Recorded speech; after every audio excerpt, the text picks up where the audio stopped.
इसरो के new rocket launching SSLV आज बहुत ही चर्चे के विषय में है। 2018 में इसको लॉन्च करने की डेट था, लेकिन कुछ कारण के वजह से डेट को डिले करके 7 अगस्त 2022 में इसको लॉन्च किया गया। वैसे तो इसरो के पास हर तरह के रॉकेट मौजूद है, जैसे कि PSLV, GSLV, फिर 2022 में SSLV को लॉन्च किया गया। SSLV इसका फुल फॉर्म है स्मॉल सैटेलाइट लॉन्चिंग व्हीकल। जैसे कि नाम से ही पता चलता है कि स्मॉल सैटेलाइट को लॉन्च करने के लिए इस रॉकेट को बनाया गया है। स्मॉल सैटेलाइट यानी 500 किलो के अंदर जो भी सैटेलाइट होगा वो इस रॉकेट के थ्रू लॉन्च किया जाएगा। लेकिन अगर इसरो के पास ऑलरेडी PSLV, GSLV रॉकेट मौजूद है जिससे वो सैटेलाइट को छोड़ सकते हैं, तो फिर क्यों SSLV रॉकेट को बनाया गया? इसकी मेनली दो रीजन है, एक तो कॉस्ट और दूसरा है टाइम। जहां पे GSLV का कॉस्ट है 400 करोड़ रुपए और PSLV का कॉस्ट है 200 करोड़ रुपए, वहीं पे SSLV को बनाने की कॉस्ट है सिर्फ 30 करोड़ रुपए।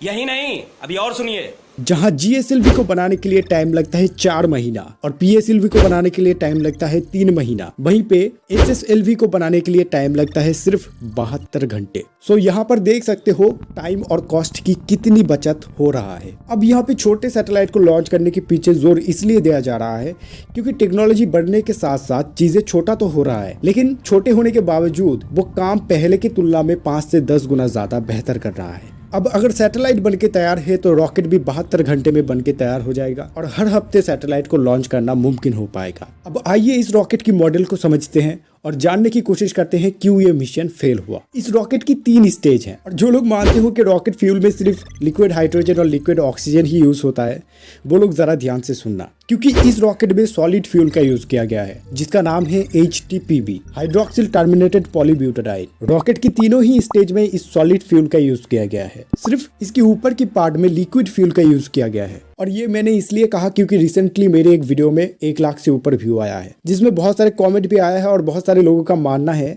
कि रॉकेट फ्यूल में सिर्फ लिक्विड हाइड्रोजन और लिक्विड ऑक्सीजन ही यूज होता है। बट कमेंट कर रहे हो ठीक है, लेकिन बिना जाने गाली तो मत दिया करो यार। भाई समझ के बोल रहा हूँ यार, दिल से बुरा लगता है भाई।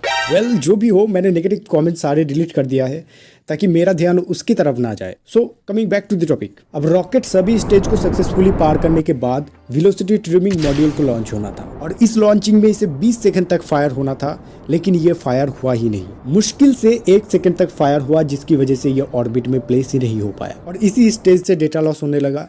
इसरो को पता नहीं चल रहा था कि सैटेलाइट अपने ऑर्बिट में प्लेस हुआ कि नहीं, और इसी कारण की वजह से ये मिशन सक्सेसफुल नहीं हो पाया। लेकिन फर्स्ट टाइम PSLV मिशन भी फेल हुआ था, बट आज के दिन PSLV रॉकेट एक सक्सेसफुल रॉकेट है। वैसे ही SSLV रॉकेट एक दिन सक्सेसफुल होगा। वेल, अगर वीडियो पसंद आया हो तो एक लाइक और सब्सक्राइब जरूर करना, क्योंकि यही तो चीज़ है जो हमें मोटिवेट करता है।